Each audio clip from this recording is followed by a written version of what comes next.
வணக்கம். AMCA project, அதாவது போர் விமானம் தயாரிக்கக்கூடிய ஒரு தொழிற்சாலை ஒன்று நம்ம ஒசூர் வரதா இருந்துச்சு. அந்த ப்ராஜெக்டினுடைய மதிப்பு மொத்தமாக 15,000 கோடி. அதுக்கு முன்னாள் தமிழக அரசு என்ன பண்ணியிருந்தது அப்படின்னா 100 ஏக்கர் கிட்ட ஒசூர் கிட்ட அவங்களுக்கு வழங்கியிருந்தாங்க. அந்த ப்ராஜெக்டுக்காக வழங்கியிருந்தாங்க. அந்த ப்ராஜெக்ட் இப்போ அப்படியே ஆந்திராவுக்கு போகுது. அது மட்டும் இல்லாமல் இதோட ஒரு பெரிய அதிர்ச்சி என்னென்னா 70 ஆண்டு காலமாக தமிழ்நாட்டிலே சாம்ராஜ்யமாக இயக்கிக்கிட்டு இருந்த ராயல் என்ஃபீல்டு அந்த கம்பெனி தன்னுடைய எக்ஸ்டென்ஷனை ஆந்திராவுக்கு கொண்டு போயிட்டாங்க.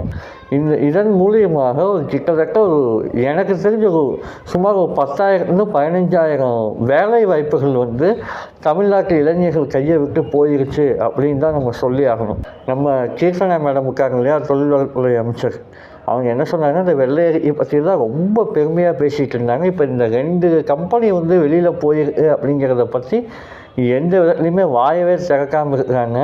கஜானாவை காலி பண்ணிட்டாங்க, தொழில் வளம் சரியாக இல்லை அப்படின்லாம் குற்றச்சாட்டு வச்சுக்கிட்டு இருந்தாங்க கீர்த்தனா மேடம். நம்ம கையில் இருந்த ப்ராஜெக்டை 2 ப்ராஜெக்டை கையை விட்டு போயிருச்சு. இதனால் பல்லாயிரக்கணக்கான மக்களுடைய வேலை பறிபோயிடுச்சு. இதை பற்றிலாம் எதுவுமே வாய் திறக்காமல் ஒட்டுமொத்தமாக இந்த தாவேகா அரசு வெறுமனே ரீல்ஸ் போகல கான்சன்ட்ரேட் பண்ணுறது அப்படிங்கிறது உண்மையிலேயே வருத்தத்தை அளிக்குது. இந்த நெருக்கடியை முதலமைச்சர் விஜய் அவர்கள் எப்படி கையாள போகிறார் அப்படிங்கிறத நம்ம பொறுத்து தான் பார்க்கணும்.